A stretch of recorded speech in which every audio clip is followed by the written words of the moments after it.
Welcome back to another very exciting episode of Modern Motors, our first America version of Modern Motors. As you can tell from the thumbnail, we got a C8. We got a lot to talk about. Over the last 6 years, I've shared my entire life with you guys on YouTube. You guys have seen me try countless different cars on the channel. But one of the things I may not have told you, I cheated just slightly. Every single car that you've seen on this channel has been technically a repeat purchase at some point in my life. The Datsun was number 5. The FRS is technically number 6. The Del Sol was number 3. Even the Giulia was technically number 2. When you guys watch us and you guys are taking advice from us, we definitely look like experts. We look like we know what we're doing. But the truth is, we've had years of experience on every single chassis that you guys have seen us work on this channel. I'm a person who likes a challenge. I've tried to introduce new cars and, kind of challenge myself to rebuild them or do different things with them. But the reality is none of them have really been challenging because I've done it multiple times over. I'm at this point 40 cars in. Every single one of them has been an import. And, I don't think at this point in my life that the Alphas are challenging for me anymore. I don't think any of the cars are challenging for me anymore. And so I lose interest pretty quick, as obviously you guys have seen on the channel. The cars come and go pretty fast. So we were looking for a new content car, and this is a car that we're going to commit to. We're going to try to challenge ourselves to do something really cool, big rebuild or something, exciting. We looked at the Mark V Supra, we looked at the R35 GTR, and we looked at the Lotus Emira. All of which is in the realm of what I typically do. They're all imports, or they're all something along the lines of JDM, of what I like.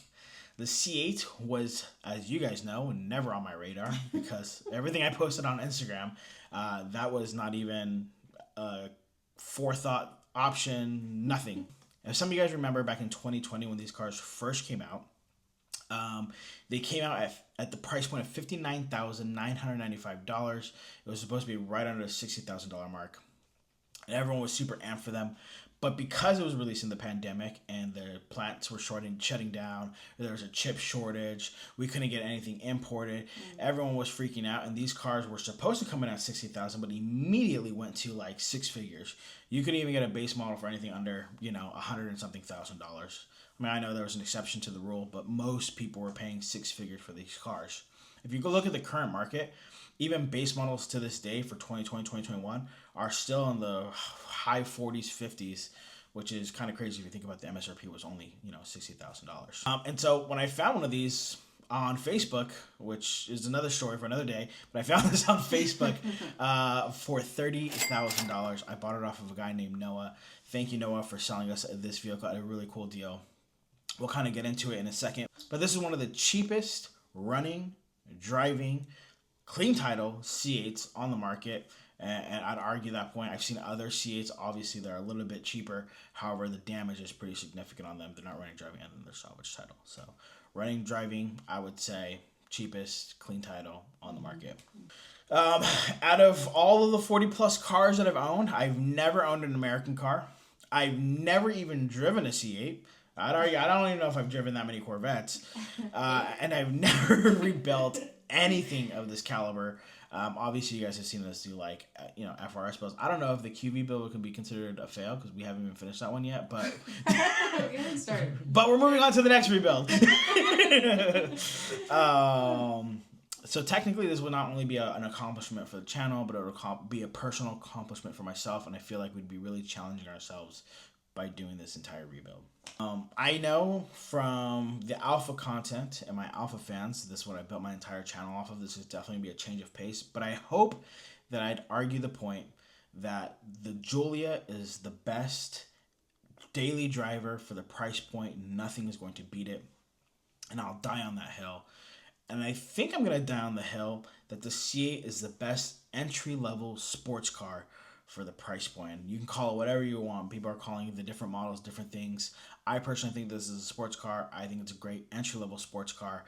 And at the price point that we got it, and I think more of them are going to come up in that range as, Chevy releases more models. But I'd argue there's nothing going to be on the market for that price point in that range. So I'm hoping my Alpha fan base can follow me along on this journey. This is the poor man's Ferrari. Is that what we're calling it?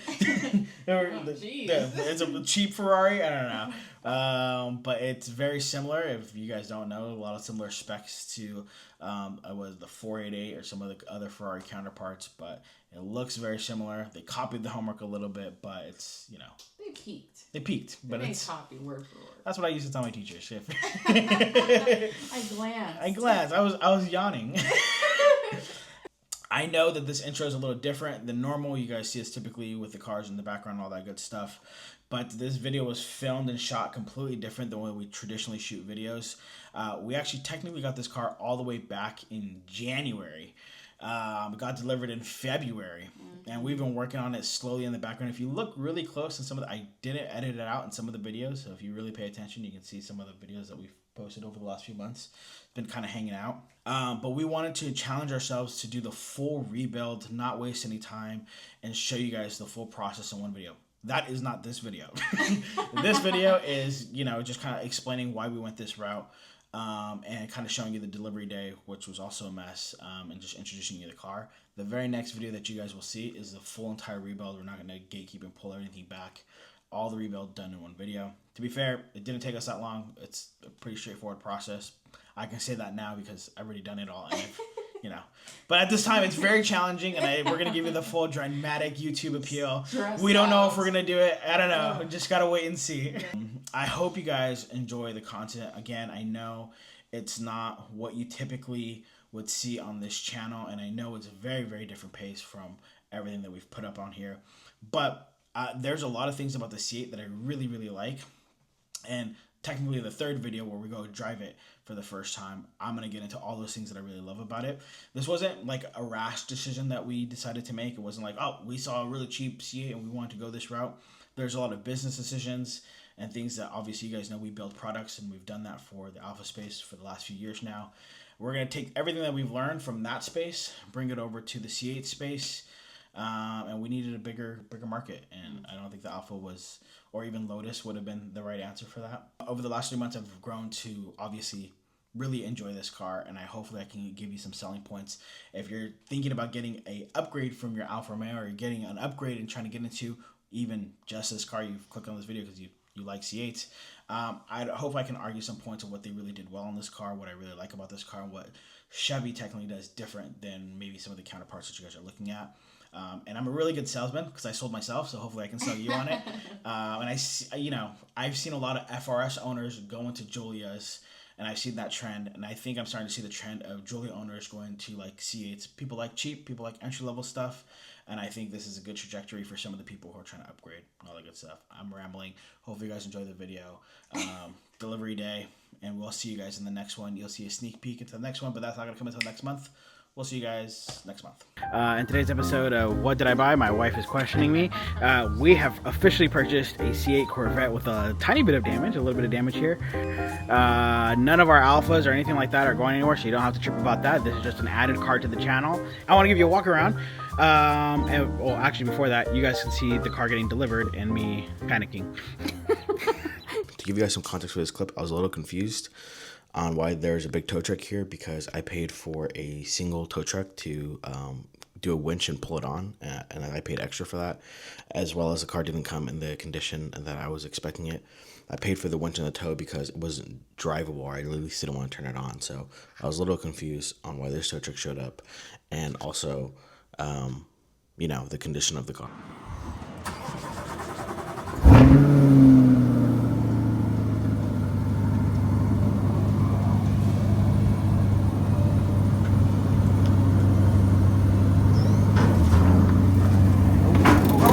Shifting. Hold on. Okay, here's my walk around of the vehicle. To my understanding, the car was hit at around 10 to 15 miles per hour. Damage in the front. All of it looks really bad, but it's more so just front auxiliary radiator hub, which I'll get into in a second, was damaged. Obviously, front bumper missing. Fender missing. It looks pretty easy to repair, but again, I've never repaired a C8. I've never even driven a C8, so I could be talking out of my ass.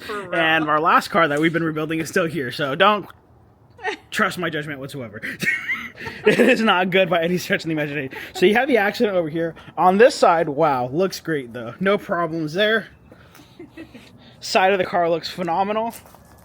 We got this from a guy who pretty much got in the accident. He didn't want to deal with it anymore. The insurance was giving him a good, pretty penny to fix the car. That penny would have cleared out pretty much what he owed on the car. He took that money, paid it off. I bought it off him. So this car technically still has a clean title. He was given the amount to repair the car. He paid off the car with that amount. His name was Noah. Noah was a great help on purchasing this car and kind of getting this whole car here and making this as seamless as possible.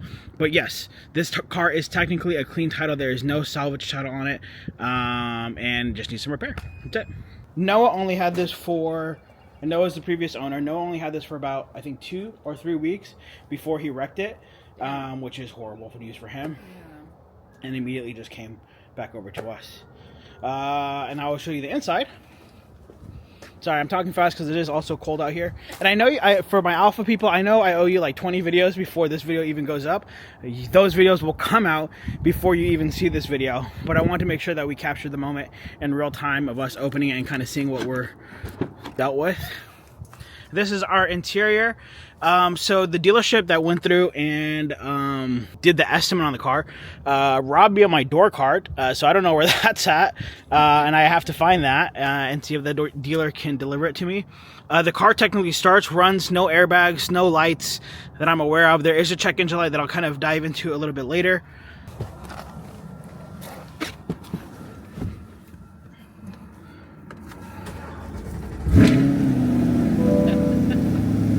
Turns on, check engine.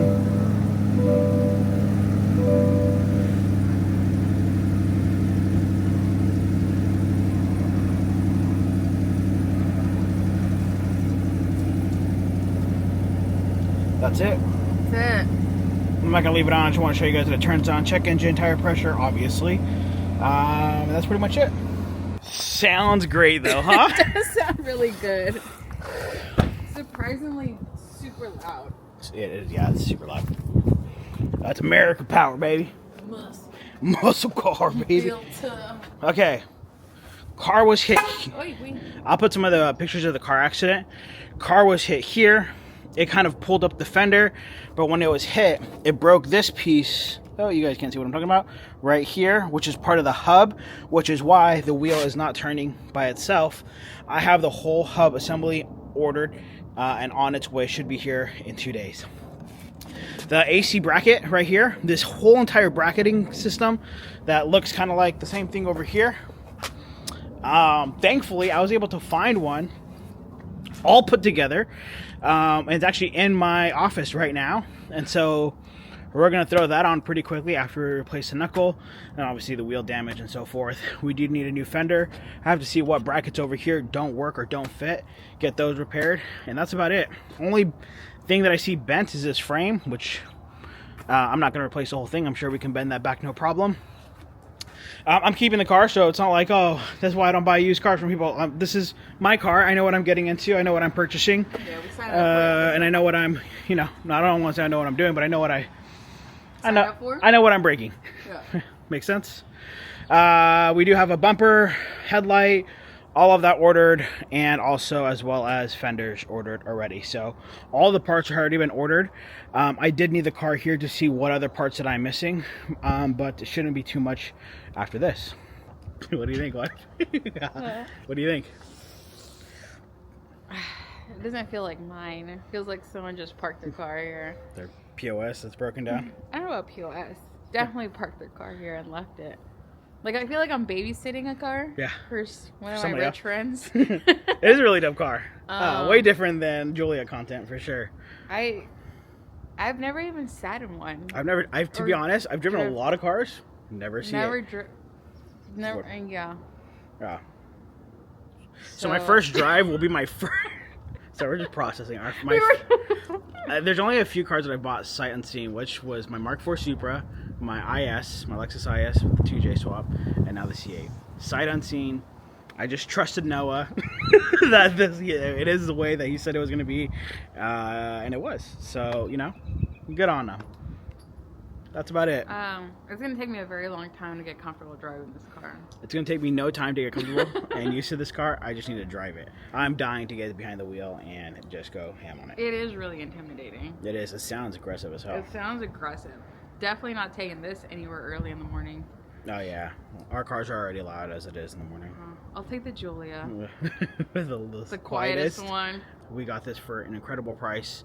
I'll do a full price breakdown with everything that we invested into it, how much equity we have into it, and all that good stuff. Because you guys know I love a good deal. That's the only reason that I buy vehicles. That's it so far. That's all I have. This is in the moment. Delivered today. Delivered. You can see the whole. You guys can see the whole. We'll call it fuckery. Controlled chaos. Controlled chaos. Oh, wow. Love it. We can see all of the controlled chaos go down. But we officially have a C8 added to the channel, and hopefully you guys enjoy it. And if you guys absolutely hate the car, then this will just become a personal vehicle and won't post any content with it. That's a negative. Still content. Don't open it if you don't know how to open it. So what if we can't close it? Open it.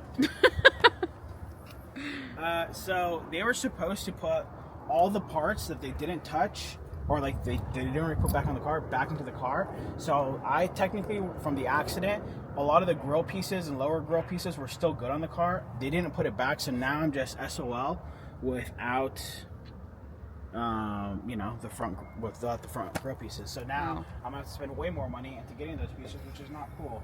Yeah. Chevy of. Oh wow, that was nice.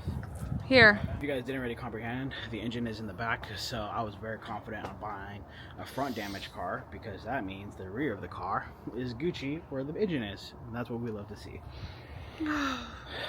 But hopefully you guys enjoy it. Hopefully you guys don't think we made a horrible mistake, because I need the vote of confidence that we're doing the right thing. I don't think we did a horrible mistake. I think we did a cool, fun midlife crisis mistake. Yeah, so that's what people buy in their midlife crisis. Yeah. I think I'm a little young for my midlife crisis, but I'll take it. We'll start early. We'll start it early. Yeah, I've been through a lot in life. I deserve it a little early.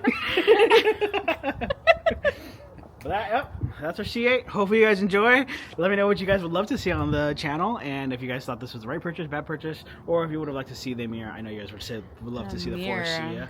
The 4C. Here's my thing: is if I bought the Amira, I know I'm gonna rant a little bit. If I bought the Amira, I felt like I'd be in the same position I am with the Alpha, where there's just such a low market. Where one, I wouldn't get that much of an audience, but two, there's no parts to really retail. It's not really a good content. I don't know. It was like a 50-50 on a content car. Versus the Chevy, I know a lot of people watch it. A lot of people have them. It's just better for content in my thought process. Built to. I didn't want to go back into a Lotus and be like very marginalized with like the same thing I am with the Alpha.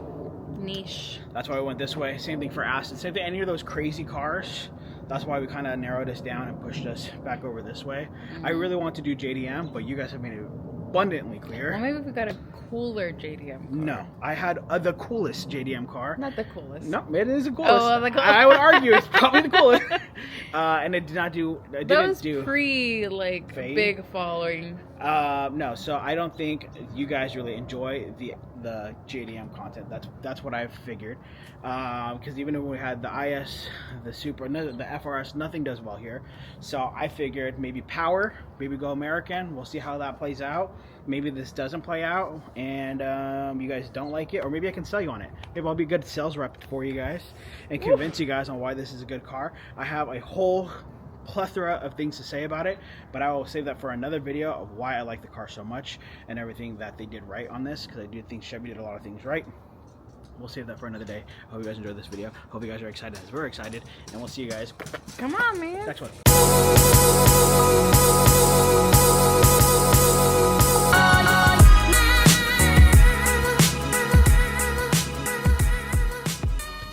Okay. No, I mean, that's not bad, dude, at all. It went from 19 coals down to 4, and you still have a whole front bumper off and a door panel off over there. So, no, that's not bad. So, yeah, just start it up and let it run.